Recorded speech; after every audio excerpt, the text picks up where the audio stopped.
Hello प्यारे बच्चों, स्वागत है आपका आपके अपने चैनल फ्री टाइम में। अपने विद्युत चुम्बकीय प्रेरण कर रहे थे बेटा। पिछले वीडियो में अपने किया था विद्युत चुम्बकीय प्रेरण क्या होता है, विद्युत चुम्बकीय प्रेरण से संबंधित फैराडे और हेनरी ने किस तरह से प्रयोग किए थे, उन प्रयोगों से अपने को क्या क्या रिजल्ट मिले थे। इसके बाद अपने किए थे फैराडे के नियम, मोस्ट इम्पोर्टेंट थे बेटा, आपने अच्छी तरह से उनको पढ़ लिया होगा। अब अपने करेंगे बेटा लेंज का नियम। लेंज का नियम जो है बच्चे ये भी इम्पोर्टेंट है, मोस्टली एग्जाम में ये क्वेश्चन पूछा जाता है, लेंज के नियम को समझाइए। और इसके साथ साथ आता है बच्चे लेंज के नियम में ऊर्जा संरक्षण के सिद्धांत की अनुपालना होती है, इसे सिद्ध कीजिए। अपने तो ऐसे सिद्ध करेंगे, ऐसे भी पूछ लेते हैं कि लेंज का जो नियम है, लेंज का नियम किस संरक्षण सिद्धांत पर आधारित है। लेंज का जो नियम है वो किस संरक्षण सिद्धांत पर आधारित है, ऐसा भी पूछा जाता है। तो अपने पहले देखते हैं लेंज का नियम क्या है। फैराडे का नियम क्या था। फैराडे का जो नियम था बेटा, फैराडे का नियम जो है वो प्रेरित विद्युत वाहक बल के परिमाण को बताता है। फैराडे का नियम किसको बताता है बेटे? प्रेरित विद्युत वाहक बल जो था, प्रेरित विद्युत वाहक बल के परिमाण को बताता है। और लेंज का नियम जो है बच्चे वो इसकी दिशा को बताता है। लेंज का नियम जो है वो इसकी दिशा को बताता है। लेंज का नियम क्या है? इस नियम के अनुसार, लेंज के नियम की बात कर रहे हैं बेटा अब अपने, इस नियम के अनुसार किसी कुंडली में प्रेरित धारा की दिशा, कुंडली में प्रेरित धारा या प्रेरित विद्युत वाहक बल, प्रेरित विद्युत वाहक बल, प्रेरित धारा की दिशा सदैव इस प्रकार होती है कि यह उन कारणों का विरोध करती है जिसके कारण इसकी उत्पत्ति होती है। लेंज के नियम के अनुसार किसी कुंडली में प्रेरित धारा या प्रेरित विद्युत वाहक बल की दिशा सदैव इस प्रकार होती है कि यह उन कारणों का विरोध करती है जिसके कारण इसकी उत्पत्ति होती है। अतः लेंज और फैराडे के नियम के अनुसार, अतः लेंज तथा फैराडे, अब दोनों को संयुक्त कर देते हैं। लेंज तथा फैराडे के नियम के अनुसार प्रेरित विद्युत वाहक बल का जो मान होगा बेटा E = -N होगा। ये लेंज और फैराडे के नियम के अनुसार प्रेरित विद्युत वाहक बल हो गया। यहाँ ये जो ऋणात्मक चिन्ह है बेटा, नेगेटिव साइन जो है, ये लेंज के नियम को रिप्रेजेंट करता है। ये किसको व्यक्त करता है बेटा? लेंज के नियम को व्यक्त करता है। यहाँ ऋणात्मक चिन्ह ये बताता है कि प्रेरित विद्युत वाहक बल उन कारणों का विरोध करता है जिसके कारण इसकी उत्पत्ति होती है। तो लेंज का नियम है, इस नियम के अनुसार किसी कुंडली में प्रेरित विद्युत वाहक बल या प्रेरित धारा की दिशा सदैव इस प्रकार होती है कि यह उन कारणों का विरोध करती है जिसके कारण इसकी उत्पत्ति होती है। तो लेंज और फैराडे के नियम के अनुसार E = अपने पास आ जाएगा बच्चे -N d∅b/dt। लेंज का नियम जो है, लेंज का नियम ऊर्जा संरक्षण के सिद्धांत पर आधारित है। लेंज का नियम ऊर्जा संरक्षण के सिद्धांत पर आधारित है, सिद्धांत पर आधारित है, ऊर्जा संरक्षण के सिद्धांत पर आधारित है। ये अपने को सीधा याद रखना है बेटा, लेकिन क्वेश्चन इस तरह से भी आ जाता है कि सिद्ध कीजिए कि लेंज का नियम जो है वो ऊर्जा संरक्षण के सिद्धांत पर आधारित है। तो अपने इसको सिद्ध कैसे करेंगे? सिद्ध करने के लिए अपने फिर वही फैराडे के प्रयोगों पर चलते हैं बच्चे। फैराडे के प्रयोगों के आधार पर इसको अपने प्रूव कर देंगे। अपने पास क्या है? अपने पास ये कुंडली है बेटा। इस कुंडली के साथ अपने क्या करते हैं, एक धारामापी को जोड़ दिया। ये धारामापी है। इस कुंडली के पास अपने छड़ चुंबक का उत्तरी ध्रुव लेके आते हैं।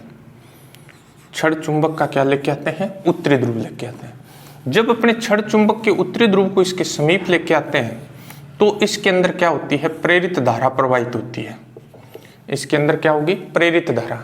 प्रेरित धारा इस तरह से प्रवाहित होती है कि छड़ चुंबक के सामने वाला कुंडली का ये जो तल है बेटा, वो नॉर्थ की भांति व्यवहार करता है। जब नॉर्थ की भांति व्यवहार करता है तो इसमें धारा इस तरह से प्रवाहित होगी और ये अपने पास इस तरह से कुंडली जो है धारामापी जो है वो विक्षेपित हो जाता है। यानी जब अपने छड़ चुंबक के उत्तरी ध्रुव को कुंडली के समीप लेके आते हैं तो कुंडली का छड़ चुंबक के सामने वाला जो तल है वो नॉर्थ पोल की तरह व्यवहार करता है। नॉर्थ अपने को पता है क्या करते हैं बेटा, प्रतिकर्षित करते हैं। इनमें क्या होता है, प्रतिकर्षण। जब प्रतिकर्षण हो रहा है फिर भी अपने इस कुंडली को क्या कर रहे हैं, इसके समीप लेके आ रहे हैं।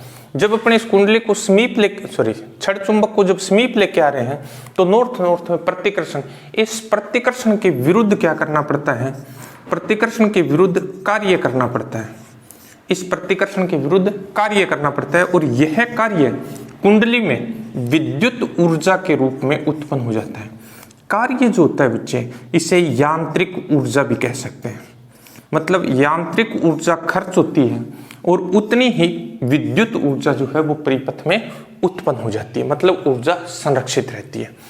दूसरा बेटा, जब अपने क्या करते हैं, इस नॉर्थ पोल को दूर लेके जाते हैं तब क्या होता है, जब अपने छड़ चुंबक के उत्तरी ध्रुव को कुंडली से दूर लेके गए, इस कुंडली की बात कर रहे हैं अपने, जब अपने क्या कर रहे हैं, इससे नॉर्थ पोल को दूर लेके जा रहे हैं, नॉर्थ पोल को जब दूर लेके जा रहे हैं तो कुंडली में प्रेरित धारा की दिशा इस प्रकार होती है कि कुंडली का छड़ चुंबक के सामने वाला जो तल है वो साउथ पोल की तरह बिहेव करता है। मतलब ये दक्षिणी ध्रुव की भांति क्या करता है, व्यवहार करता है। अब क्या है, आप नॉर्थ को दूर ले जा रहे हो, ये साउथ बन गया। नॉर्थ साउथ में क्या हो गया बेटा, आकर्षण होता है। अब अपने को क्या करना पड़ता है, इस आकर्षण के विरुद्ध कार्य करना पड़ता है और आकर्षण के विरुद्ध किया गया यह कार्य जो है बच्चे, यह कार्य इस कुंडली में विद्युत ऊर्जा के रूप में उत्पन्न हो जाता है। मतलब यांत्रिक ऊर्जा खर्च हुई, यांत्रिक ऊर्जा क्या हुई, खर्च हुई। कार्य किया मतलब यांत्रिक ऊर्जा खर्च हुई और ये यांत्रिक ऊर्जा किस में बदल गई, विद्युत ऊर्जा में रूपांतरित हो गई। मतलब ऊर्जा जो है वो क्या रहती है, संरक्षित रहती है। ऊर्जा न तो नष्ट हुई और न ही उत्पन्न हुई, ऊर्जा क्या रहती है, नियत रहती है, मतलब संरक्षित रहती है। इस तरह से लेंज का नियम जो है वो ऊर्जा संरक्षण के सिद्धांत पर आधारित है। इसमें ऊर्जा संरक्षण के नियम की अनुपालना होती है। ये था बेटा अपने पास किसका नियम, लेंज का नियम। अब आता है अपने पास प्रेरित विद्युत वाहक बल, प्रेरित धारा और प्रेरित आवेश का सूत्र स्थापित करना बेटा। प्रेरित विद्युत वाहक बल, विद्युत वाहक बल बिल्कुल आसान से बच्चे, प्रेरित धारा तथा प्रेरित आवेश का, प्रेरित आवेश का व्यंजक क्या है, ये अपने को ज्ञात करना है बेटा। बिल्कुल आसान से बच्चे, इसमें ये जो प्रेरित आवेश वाला है ये मोस्ट इंपॉर्टेंट है बेटा। बहुत बार ये क्वेश्चन पूछ लिया जाता है। इस क्वेश्चन की भाषा अलग अलग होती है, एक बार अपने करते हैं उसके बाद में अपने बात करेंगे। प्रेरित विद्युत वाहक बल, प्रेरित विद्युत वाहक बल क्या है। देखिए बेटा, अपने पास एक कुंडली है, मानना एक कुंडली में फेरों की संख्या जो है n है। एक कुंडली है, उस कुंडली में फेरों की संख्या कितनी है, n है। t1 समय पर कुंडली से संबद्ध चुंबकीय फ्लक्स φ1 है। t1 समय पर कुंडली से संबद्ध चुंबकीय फ्लक्स φ1 है। t2 समय पर कुंडली से संबद्ध चुंबकीय फ्लक्स φ2 है। तो समय अंतराल अपने पास आ जाएगा बच्चे, delta T is equal to T2 minus T1। Flux में परिवर्तन अपने पास हो जाएगा बच्चे, फ्लक्स में परिवर्तन delta phi B is equal to अपने पास आ जाएगा φ2 माइनस φ1। समय अंतराल delta T is equal to T2 minus T1 और फ्लक्स में परिवर्तन delta phi B is equal to है φ2 माइनस φ1। तब प्रेरित विद्युत वाहक बल लेंज और फेराडे के नियम के अनुसार, लेंज तथा फेराडे के नियम के अनुसार, लेंज और फेराडे के नियम के अनुसार प्रेरित विद्युत वाहक बल E इज इक्वल टू अपने पास आ जाएगा minus n d phi B बटा dt। ये अपने पास प्रेरित विद्युत वाहक बल का सूत्र है जो अपने पहले भी ड्राइव कर चुके हैं। n कुंडली में फेरों की संख्या है, d फाई बी बटा dt फ्लक्स में परिवर्तन की दर है। तो प्रेरित विद्युत वाहक बल का मान दो बातों पर निर्भर कर रहा है। किस किस पे बेटा? कुंडली में फेरों की संख्या पर, कुंडली में फेरों की संख्या पर एक बात। दूसरा बेटा फ्लक्स परिवर्तन की दर पर, फ्लक्स परिवर्तन की दर पर। इन दो बातों पर प्रेरित विद्युत वाहक बल का मान निर्भर करता है। अब आता है बेटा प्रेरित धारा। प्रेरित धारा क्या है? यदि कुंडली का प्रतिरोध, यदि कुंडली का प्रतिरोध, कुंडली का प्रतिरोध कैपिटल आर है, कुंडली का प्रतिरोध अगर कैपिटल आर है तो प्रेरित धारा का मान I इज इक्वल टू अपने पास आ जाएगा E अपॉन आर। अगर कुंडली का प्रतिरोध बेटा अपने पास आर हो तो धारा का मान अपने पास आ जाएगा E बटा आर। प्रेरित विद्युत वाहक बल बट्टा क्या आ जाएगा? प्रतिरोध आ जाएगा। समीकरण 1 से प्रेरित विद्युत वाहक बल का मान रख देते हैं। I इज इक्वल टू अपने पास आ जाएगा बच्चे क्या? माइनस n बटा आर डी फाई बी बट्टा क्या आ जाएगा? dt आ जाएगा। I is equal to minus n बटा आर डी फाई बी बट्टा dt। ये अपने पास क्या आ गई? प्रेरित धारा आ गई। अब आता है अपने पास प्रेरित आवेश। प्रेरित आवेश क्या है? प्रेरित आवेश का मान अपने को ज्ञात करना है। प्रेरित आवेश के लिए अपने जानते हैं बच्चे धारा क्या होती है? आवेश प्रवाह की दर को धारा कहते हैं। यानी I इज इक्वल टू अपने पास आ जाएगा डी क्यू बटा D T. I is equal to अपने पास क्या आ गया? डी क्यू बटा D T. D Q is equal to अपने पास आ जाएगा I D T. D Q is equal to अपने पास क्या आ गया? I D T. D Q is equal to I की वैल्यू इक्वेशन नंबर 2 से इसमें पुट कर दें तो माइनस n बटा आर डी फाई बी बटा डी टी इंटू अपने पास क्या आ गया बच्चे? D T. डी टी से डी टी कैंसिल हो जाएगा बच्चे। D Q is equal to अपने पास आ जाएगा क्या? माइनस n बटा आर डी फाई बी। ये अपने पास क्या आ गया? प्रेरित आवेश का मान आ गया। लेकिन अपने को कुल आवेश ज्ञात करना है। ये क्या आया? अल्प आवेश आ गया डी क्यू। तो कुल आवेश अपने ज्ञात करने के लिए क्या करेंगे? इस समीकरण का समाकलन कर देंगे बेटा। इस समीकरण का समाकलन करेंगे तो अपने पास आ जाएगा समाकलन 0 से क्यू डी क्यू। कुल आवेश अगर क्यू होता है ये अपने पास आ जाएगा माइनस n बटा आर समाकलन फाई 1 से लेकर फाई 2। ये अपने पास आ जाएगा डी फाई बी। तो ये तो आ गया Q. Q is equal to अपने पास आ गया माइनस n अपॉन आर। ये आ जाएगा फाई बी। लिमिट अपने पास आ जाएगी फाई 1 से लेकर phi 2। Q is equal to अपने पास आ गया माइनस n अपॉन आर। यह आ जाएगा फाई 2 माइनस फाई 1। या क्यू इज इक्वल टू अपने पास आ गया बच्चे n बटे आर। यह आ जाएगा फाई 1 माइनस फाई 2। ये अपने पास किसका फॉर्मूला आ गया बेटे? प्रेरित आवेश का आ गया। देखिए प्रेरित आवेश का मान किस पर निर्भर करता है? प्रेरित आवेश का मान कुंडली में फेरों की संख्या पर निर्भर करता है। प्रेरित आवेश का मान प्रतिरोध, कुंडली के प्रतिरोध पर निर्भर करता है। और प्रेरित आवेश का मान जो है वो फ्लक्स परिवर्तन पर निर्भर करता है।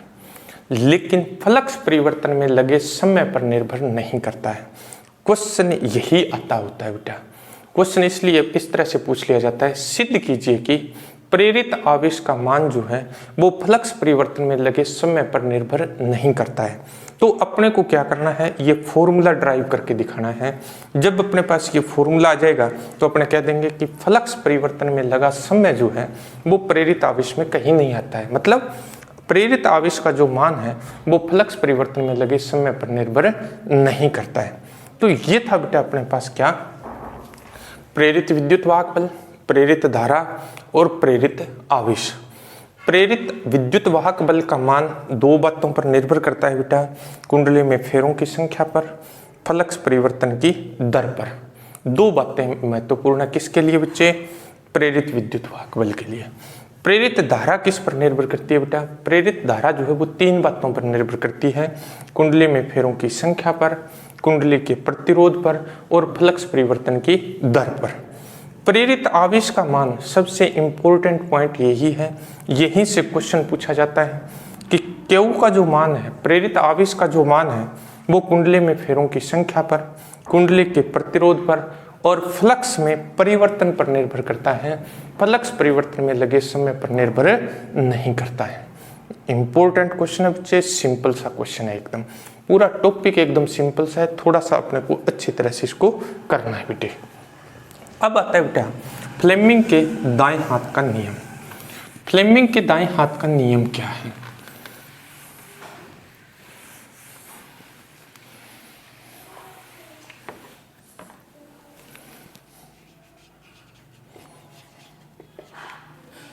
फ्लेमिंग के दाएं हाथ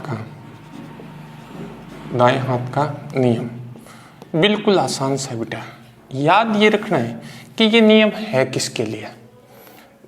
ये नियम है किसके लिए? ये नियम प्रेरित धारा की दिशा ज्ञात करने के लिए, प्रेरित धारा की दिशा ज्ञात करने के लिए, प्रेरित धारा की दिशा ज्ञात करने के लिए अपने पास किसका नियम है? फ्लेमिंग के दाएं हाथ का नियम। आसान सा है, दाएं हाथ में अपने को क्या क्या चीज लेनी है? एक तो अंगूठे को लेना है बेटा, एक अपने को क्या लेना है? तर्जनी को लेना है और एक मध्यमा को लेना है। ये 3 चीजें लेंगे अपने दाएं हाथ के, अंगूठे को, तर्जनी को और मध्यमा को, और इन तीनों को एक दूसरे के लंबवत फैलाएंगे बेटा, ऐसे एक दूसरे के लंबवत इस तरह से फैलाएंगे। सिंपल सा अपने पास ये है कि अंगूठा जो है वो चालक की गति की दिशा को व्यक्त करे, चालक की गति की दिशा, चालक की गति की दिशा, गति की दिशा को व्यक्त करे। तर्जनी चुंबकीय क्षेत्र की दिशा को व्यक्त करे, चुंबकीय क्षेत्र की दिशा को व्यक्त करे। तो मध्यमा जो है बेटा वो प्रेरित धारा की दिशा को व्यक्त करती है, प्रेरित धारा की दिशा को व्यक्त करती है। अंगूठा चालक की गति की दिशा, मतलब अंगूठे को अपने चालक की गति की दिशा में रखेंगे बेटा। ये जो तर्जनी है, तर्जनी को अपने क्या करेंगे? चुंबकीय क्षेत्र की दिशा में रखेंगे बेटा।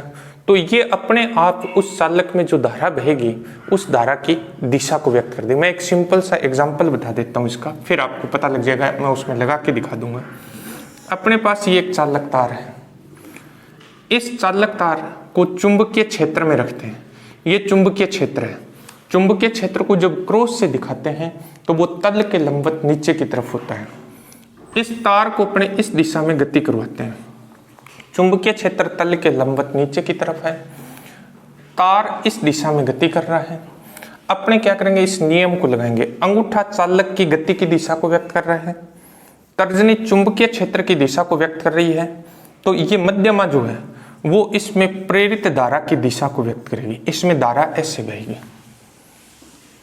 ये किसको? चालक की गति की दिशा को, तर्जनी चुंबकीय क्षेत्र की दिशा को, तो मध्यमा जो है वो किसकी दिशा को? प्रेरित धारा की दिशा को व्यक्त करती है। ये फ्लेमिंग के दाएं हाथ का नियम है, याद रखना है बेटा। फ्लेमिंग के बाएं हाथ का नियम भी पढ़ा है अपने। फ्लेमिंग के बाएं हाथ का नियम जो है वो किसके लिए आता है? वो चुंबकीय बल की दिशा, चुंबकीय बल की दिशा को व्यक्त करता है, बल की दिशा ज्ञात करने के काम आता है। फ्लेमिंग के बाएं हाथ का नियम लगभग इसी तरह से है, इसलिए कंफ्यूज मत होना कि फ्लेमिंग के बाएं हाथ के नियम में भी अपने क्या करते हैं? इन्हीं तीनों को लेते हैं, अंगूठे, तर्जनी और मध्यमा को इस तरह से लेते हैं कि तीनों एक दूसरे के लंबवत हो।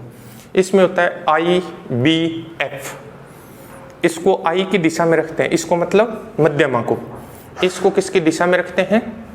इसको मतलब तर्जनी को चुंबकीय क्षेत्र की दिशा में। तो ये किसको व्यक्त करती है?